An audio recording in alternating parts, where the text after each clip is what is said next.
Hello,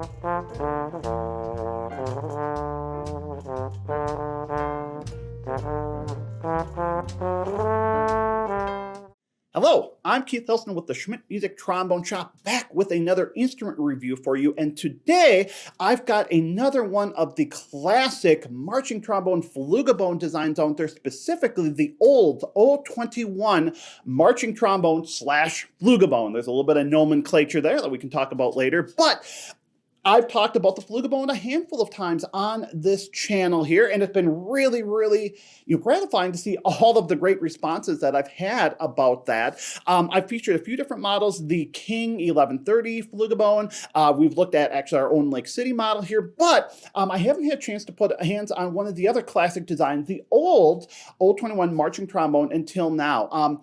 Very different design from the others in a number of different ways here, and I think really cool to spend some time with it. So I'm going to, of course, play it first so you can hear it in action, and then I'll talk all about it afterwards. I'm going to be playing all of this today on my trusty Bach 7C.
As we've talked about before, in the late 1960s going into 1970s, we saw a number of different American brass manufacturers who were really starting to do some work on marching brass. There were a lot of changes that were happening in the marching world at that time, and people who are much more learned in the marching drum and bugle DCI world, we can talk a lot better about all those changes. But what we did see are a number of really interesting instrument designs coming out of that from really well-known makers, including King, including Olds. And one of the designs that, of course, has really grabbed the trombone low brass world has been the marching trombone, marching baritone, FLUGABONE design here. And this one, while we've talked about a few of the others before, the O-21 is really credited by a lot of people to be the first, modern marching trombone design. This design was really developed in the late 1960s. A lot of people credit the great Zig Canstall with the design, as well as kind of later designs he did, altering it, and then of course all the great work he did with his own music company, Canstall Brass, later on. But a lot of people credit Zig with this design, and again, really with the idea of it being a marching instrument. But just like we found with a lot of folks there, I think there are a number of really, really great settings that you can use this in. So compared to some of the other FLUGABONEs that I played, and by the way, that designation is interesting. Marching trombone, FLUGABONE. It was really the 1130, the King 1130, that was designated by King as a FLUGABONE, giving it a little bit different nomenclature there. So depending on who you want to talk to, this was technically a marching trombone.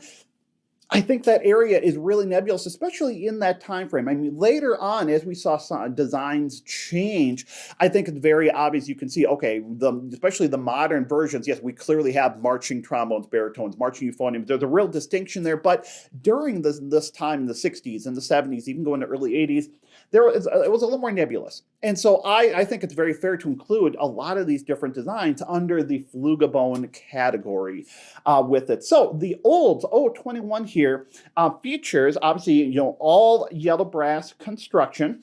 It has an 8-inch bell, which is different from some of the others. The King 1130, for example, has an 8.5-inch bell, but the old has an 8-inch bell. 3 valves, obviously, looks to be Monel.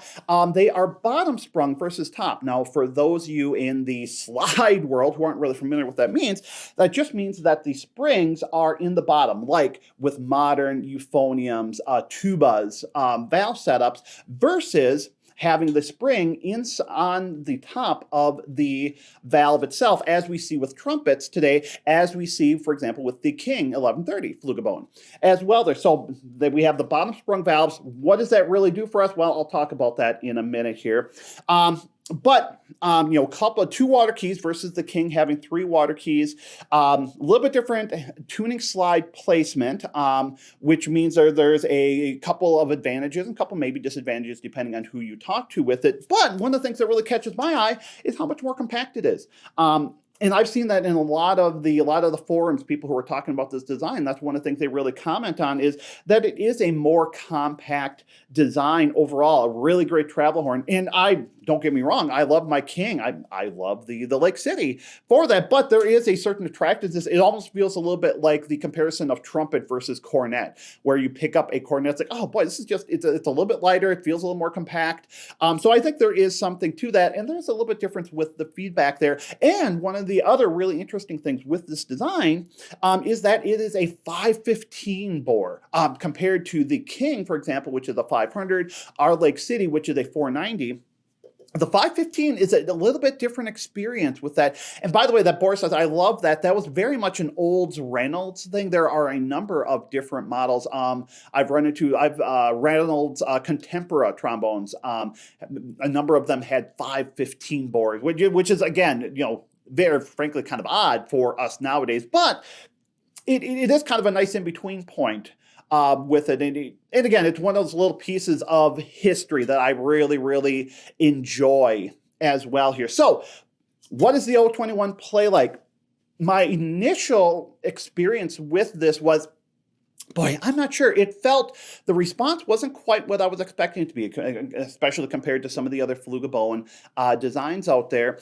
And it didn't have, the timbre itself was different. And that's one of the things I really tried to show in the examples I played, is I felt like at Softer Dynamics, it's very plush, almost a covered sound. But where it really starts to shine is when you start to push it. The sound really, really opens up, gains a lot of clarity, and gets a really different, not edge, but a brashness. It has a different ring to the sound.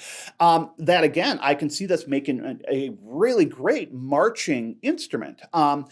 That's a little bit different versus some of the other FLUGABONEs I've played, that we've designed, that that King had made there, where I feel like there's a little more evenness in the color response all the way through here, this one does have some shifts, and that's not necessarily a bad thing. And really what's interesting is once I start playing, some of the playing attributes that I initially credited to it being maybe a little bit stuffier because of a little bit more closed wrap, I actually think it's the opposite. And it's really that little bit larger board just means that I maybe have to approach it a little bit differently. But when I do, boy, there are some really, really nice things going on with it. One of the things I tried to showcase with this is I think this has got one of the most accessible upper registers. I think it really slots in nicely. I mean, going up even to 12th partial F, I mean, I felt like I had to push a little bit, but not crazy. I mean, it felt accessible. It didn't feel like I really had to clamp down here. The note was there. And I felt like I had really great control, all the way through it. I talked about the valves a little bit, that conversation, top sprung versus bottom sprung. Haven't gotten a chance to play both designs in this kind of configuration. I do think that the top sprung valves are maybe just a touch quicker. And I think it's close. And obviously there's a lot of other things that can affect that. The other thing I do notice with that though is with having the springs on the bottom, that means that all the rest of the valve, including the porting, all has to be shifted upwards. Now, what does that mean? Well, it means ergonomically, it's a little bit tighter inside of here. It's not crazy, and certainly it just means a little bit different hand position, but it is an interesting note how those kind of decisions can affect, concepts like how does the instrument feel? How is it balanced? How do we have to hold it, right? It feels a little more reminiscent if you've ever held a flugelhorn. Really where it's kind of more, I'm kind of having to wrap part of my hand on top and part of my hand on the bottom. Again, it's not a bad thing, it's just a difference, but I think that is interesting. And I think it does give a subtle difference in the response to the valve, but it's not really bad. The other thing with the O-21 versus the King inspired design is that we don't have access to tuning on the third valve slide here. So with the way this is wrapped, obviously the third valve slide comes over here versus on the King where we have it out there and we have the ability to use that finger ring to make some tuning adjustments on the fly. Now, all of that being said, I thought the tuning on this was really great overall. And on certain partials where I would want to shift the intonation a little bit, for example, on the third partial where I'd maybe want it sitting just a little bit lower, on the sixth partial, etc., maybe because of the larger board, but I felt like I certainly had plenty of room to make those adjustments with the intonation. That certainly didn't bother me at all with it. And, interesting, I've heard, a number of different folks who've talked about, this design and shared comments with it. Apparently it was not uncommon at all for folks to add triggers to the first and third triggers to be able to work with that intonation. I think that frankly makes a whole lot of sense as well here. So a very, very cool design. And again, a real piece of history. I love that Zig Cancel worked on it. I'm a little bit of a nerd when it comes to all of these great California makers from Williams and Olds and the work that Reynolds did and Banj and on and on. And so I think I really love that this is a piece of all of that history. And I love that it's different, that even within this concept of the FLUGABONE, we can have some very, very different designs, all of which have, different benefits to it. So very, very cool stuff. I'm glad I had a chance to spend some time with it. If you have any experience with the Olds O-21 or their later design or the canceled design, any FLUGABONEs, feel free to share that in there. If you noticed anything in the recording, anything you liked about it, share that in the comments, be a part of our community. We'd love to have that. Likewise, if you have not already subscribed to our channel, haven't given this video a thumbs up, think about doing that. We'd love to have you as a part of our viewership, as a part of our trombone community. And of course, you can always check us out on Facebook and Instagram. So as always, thank you very much for watching.